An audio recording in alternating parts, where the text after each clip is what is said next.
What's going on, everybody? Splice Citrus here, back with another Genshin Impact video. And today I decided to do something a little bit different.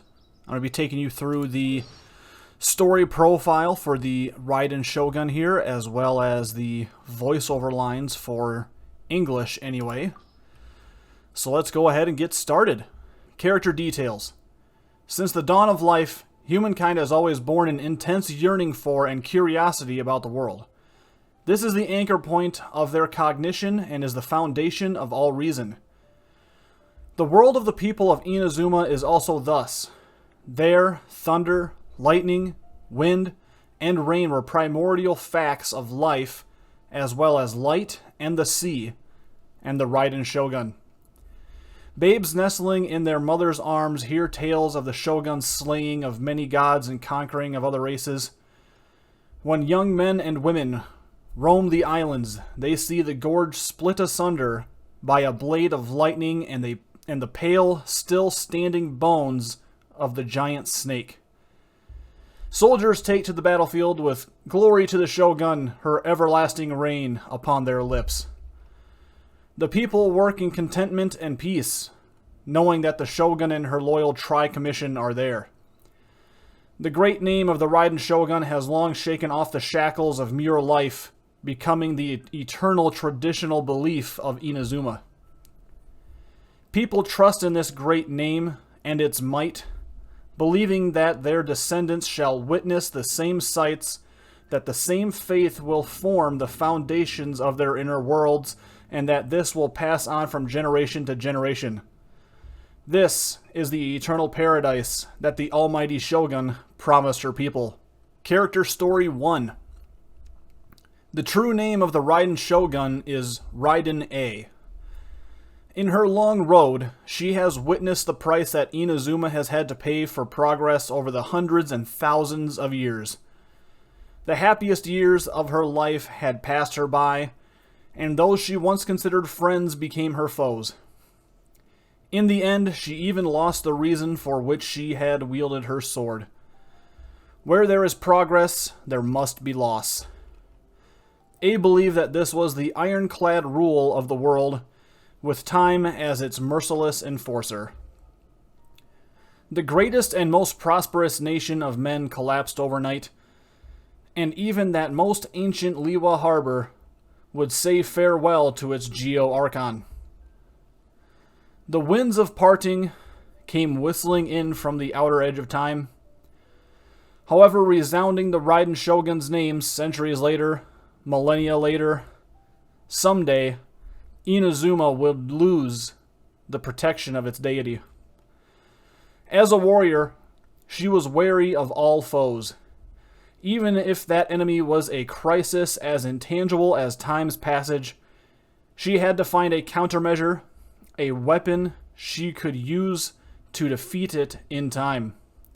Her answer? Eternity. Only eternity could freeze all things under the sky, make Inazuma truly deathless. Then, while things are still good, let us have stillness. Let us march towards eternity. Character Story 2.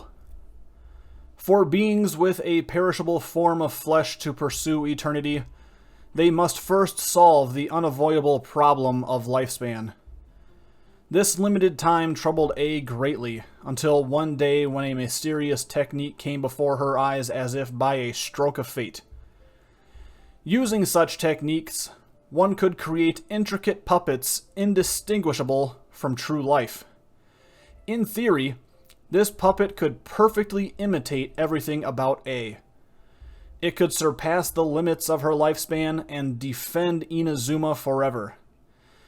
Yet, how could creating a copy of an Archon be a simple affair? A conducted countless experiments to this effect, discarded a great many failed products, and spent an unimaginable amount of time and resources.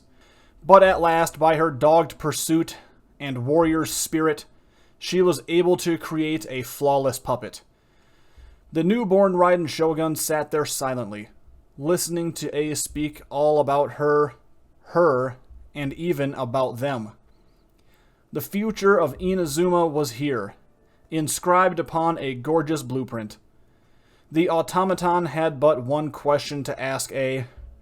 There is no turning back from forsaking your form. Do you regret nothing? Your existence is my answer. Then A transferred her consciousness into her blade, and thus was born the plane of Euthymia. Character Story 3. Before Raiden A became the Shogun, she was a samurai responsible for seeing that the previous Shogun's orders were carried out. The previous Electro Archon, Raiden Makoto, was no great fighter, and the things A had charge over were mostly matters of warfare and slaughter. However, A also had moments of repose away from battle, sitting with her friends under the sakura trees and playing Karuta. Due to her character, A was always the most wooden player. She was never the final victor, nor did she ever have a taste of the prizes that the Kitsune Saigu reserved for the winners. Thus, she poured the effort that she put into swordsmanship into Karuta practice, often pestering Makoto or Mikoshi Chiyo to Karuta matches, or spending much time by moonlight reading the poetry inscribed on the cards out loud. At last the day came that under the sakura trees, A would defeat opponent after opponent. Even the mighty Tengu would be felled after a hard-fought battle, and thus she was crowned the champion. A let out a victorious whoop at her victory, only to be greeted by the sounds of her friends' laughter. Only then did she realize that she had lost her usual composure entirely, before snapping both arms back down and reverting to her usual cool facade. Of course, her friends did not intend to make sport of her. Indeed, they understood her character and the manner in which she had worked ever so hard to come out on top. As for the Kitsune Saigu, oh, how amused she looked as she presented A with some pastries. I said it was a reward, yes, but it was simply some handmade cakes of mine. I didn't think that you would be so concerned about it, A. Well then, enjoy the spoils of your victory to your heart's content. A was hardly one to be greedy for snacks, but as a samurai, she firmly believed that what she lost must be reclaimed. These pastries were more akin to a vindication of her desire to win. But it was not long before that cool demeanor of hers broke into a smile again. The cakes were lovely, just like the taste of victory. As for her clumsy attempts to hide that smile, one could only say that it was an entertaining sight all around for her friends. To this day, A still often remembers that sakura tree. Even though she has not gone to see it in a long time, and even though no one sits under it anymore, she wishes for that time might stop forever. Character Story 4. A still remembers the way in which Makoto greatly loved the scenery of Inazuma, its cuisine, and the stories of its people, and how she loved telling A all about it. Though they both understood the concept of erosion well, Makoto was unlike A, who was worried about the future more often. Instead, Makoto's energies were focused on the present. It is precisely because we know that this scene is but a fleeting shadow that we should enjoy it all the more. Then, A could only smile wryly, realizing that she, the Kagemusha, was even more old-fashioned than the real Raiden Shogun. She thought to herself that she must learn to be more leisurely, just like Makoto. Yet the times changed all too quickly, all but catching A off guard. Before she knew it, her hands already held the blade that the dying Raiden Makoto had passed on to her. This day, the Kagemusha was now the true Raiden Shogun, and it was on this day that A truly felt the agony of erosion. As time marched forward inexorably, even this blade, this Sakura, all life on Inazuma would fade before her eyes. This was the foundation of Inazuma. and it was the thing that the Raiden Shogun must defend. If you look at it this way, thinking ahead is not meaningless, nor is it in vain arrogance. Having resolved herself, her life exceeded its mortal shell, and eternity descended upon the mortal plane. Character Story 5. One night, Raiden A entered a beautiful dreamscape while meditating. Here, there was nothing left between heaven and earth but her, and a her that was akin to looking into a mirror. The automaton's voice flowed into her ears like a sigh. The eternity you resolve to establish in your heart has been shaken by the countless wishes of the people. Thus, you have become my enemy. Back when she was creating the puppet, A had considered all the hidden risks involved. She believed that anything was possible, including the worst-case scenario, in which she too would someday become a threat to eternity. But she had to press on. She had to reach eternity. This she would not permit to be stayed by any outside force. The puppet's words were something that she had asked herself long ago. You believe that you are more firmly convicted now than you were yesterday, and that is why you are presently correct. Is that so? Do you presently have some new ideas, or have you too fallen victim to inexorable eroded? Their faces were the same, but they spoke of different ideals. The battle with herself, with her past, would come someday, but it was not this day. A knew well that she was not yet ready. Her heart was clear, and she would have remained in that state, but hearing the cries of her people, she had to command her feet to stop. The sky above the mirror was no longer empty, and all about the silent halls, she heard the cry of crows. Dawn was coming. The samurai must take up her sword. This dream was ever so real, and it, too, passed like a shadow. Musu Ishin. A sword that, once passed on, has accompanied A to this day. This sword has had two wielders and has witnessed both time and eternity. It was born from Raiden Makoto's divine might, but it was never once sharpened. It took after its owner, of course, for Makoto was not one for battle. It was but a symbol, a sign of true peace. The day Makoto passed on, it was given into A's hands. The sword was stained with blood, then, and as the blade drew its first taste of crimson, it was blown aside by wild winds and blazing thunder.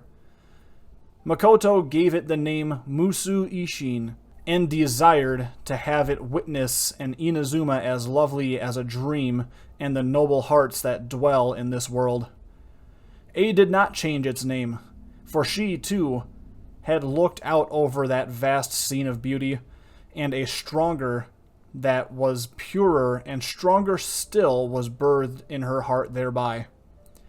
The aesthetic of lightning is precisely to capture that which is precious amidst fleeting transience. Gnosis. Before she came to dwell in the plane of Euthymia permanently, A was troubled for a time concerning where she might store her Gnosis. She no longer had any need of it, but such an important item could not simply be placed anywhere. She had initially intended to have it modified into an energy supply device, but no matter what she did, her techniques had no effect on the Gnosis at all. And that was when she thought of someone, the cunning and clever Yae Miko. She was not precisely someone to be trusted, but she was in many ways also A's best choice. Upon hearing this request, Miko could not help but joke, "Aren't you afraid that I might just sell this off?" You understand the value of a Gnosis. Even if you sold it, I trust you would have exchanged it for something of equal value, and that is no easy price to pay. With someone of Yae Miko's character, it would be no surprise if she ever sold the Gnosis, yes, but she would not allow herself to lose out in any such exchange. Such, then, was the tacit agreement between the two old friends. Ye Miko understood A's intent and took the precious gnosis with a smile. Well, this is your idea, not mine. Don't end up regretting this now. Inactivity serves no purpose whatsoever. The world remains constant over the centuries, but human life is like the dew at dawn, or a bubble rising through water. Transitory. All the world holds dear is but a backdrop of constant motion. I stand before it, alone and unchanging. No salutations needed. My exalted status shall not be disclosed as we travel among the common folk.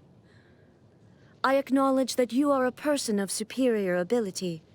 Henceforth, you will be my guard. Worry not.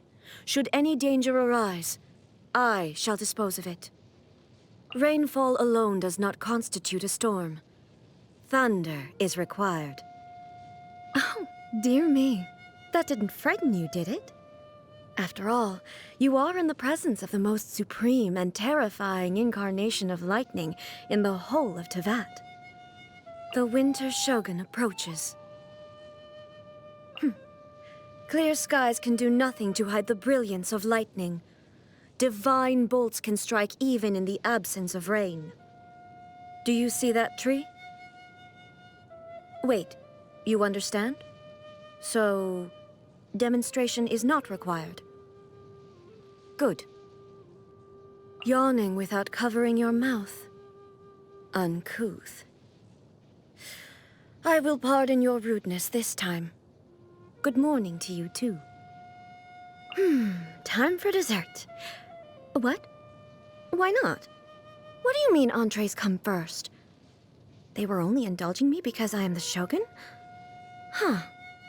Interesting. Do you wish to know the truth about the shooting stars at night? They are but fleeting moments of luminosity. You used to be one of them? Oh. Are you a Tengu warrior? I command the thunder in all corners of the world to cease. Rest well tonight. Thunders roar and lightnings flash. So ephemeral. This is why reaching eternity is desirable. Actually, no. This is why reaching eternity is necessary. Erosion is a terrible thing. This body's purpose is to withstand wear and tear, that the one within might achieve eternity. I declare you my Chamberlain. In other words, according to my judgment, you are useful to the Shogunate and loyal to me. Despite serving as my guard during this journey, you need not shield me from danger.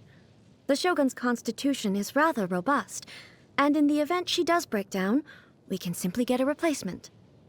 In an emergency, just send her into the fray. The Inazuman arts of polearm and sword combat, as well as the blade forging process itself, primarily originated with me.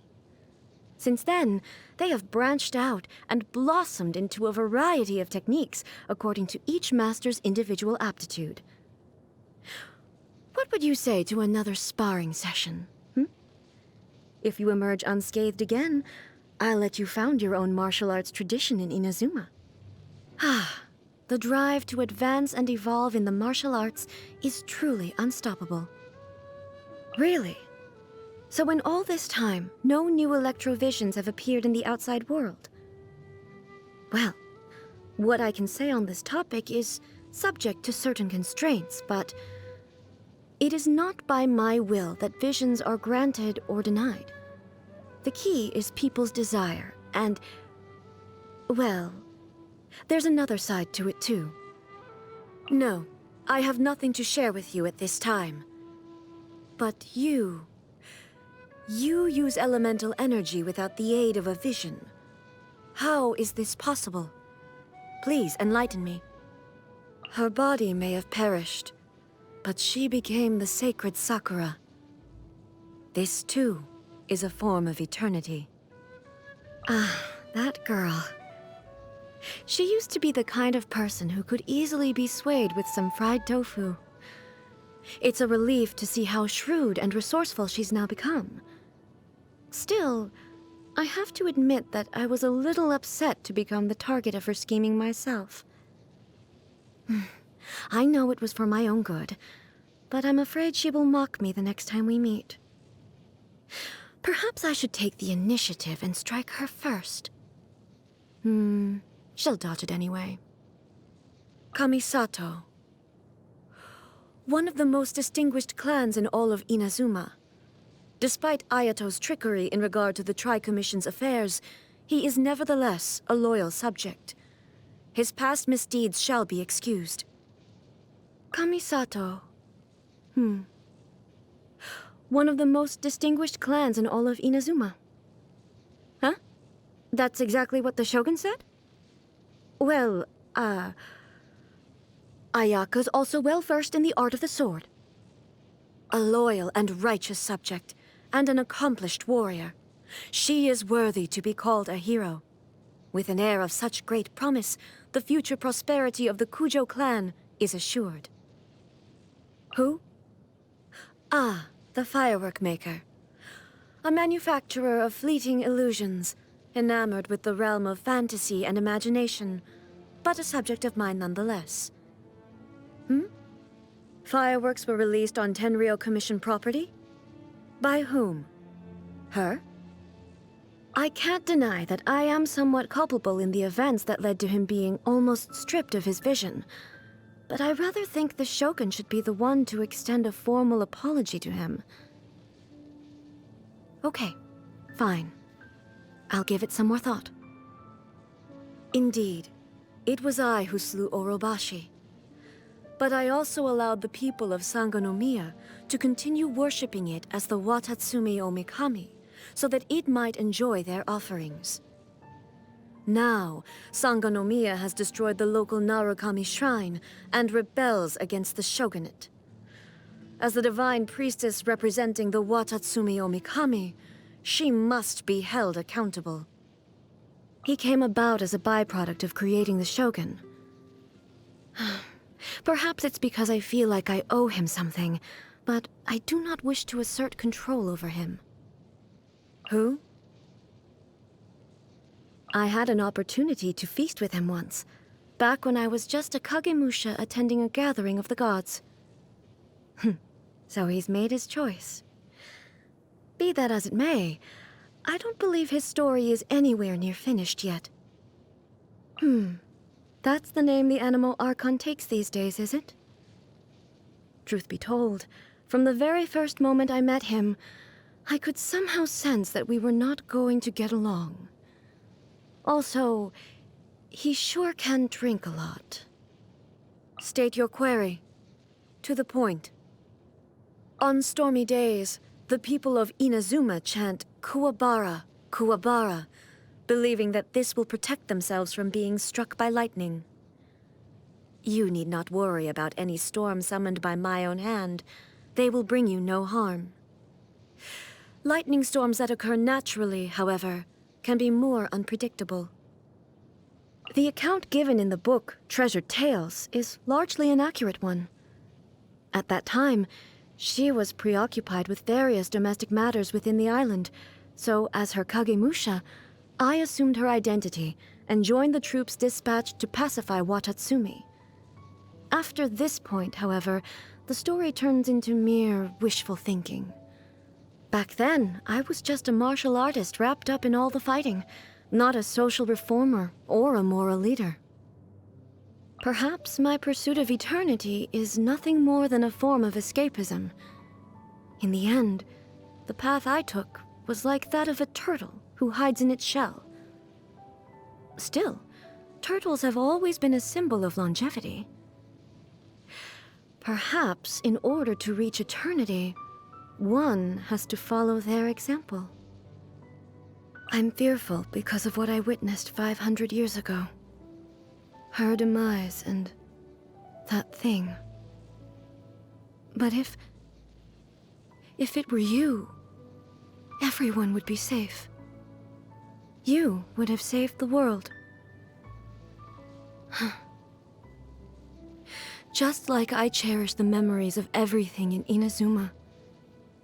If you remember me, I'll live forever. Foolish question. There are only two kinds of things.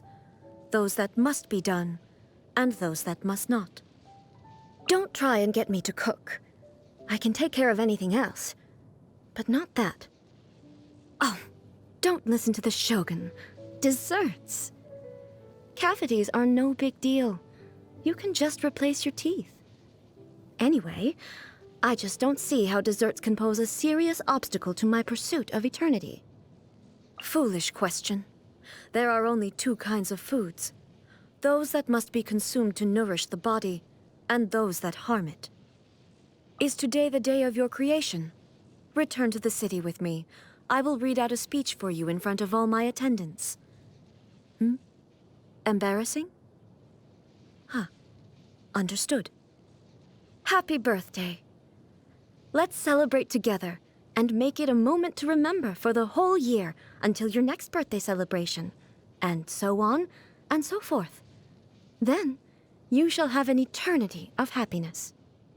The initial stage of my journey, or Shoden, involves learning the 9-way sword slash and the foundations of the art of the polearm.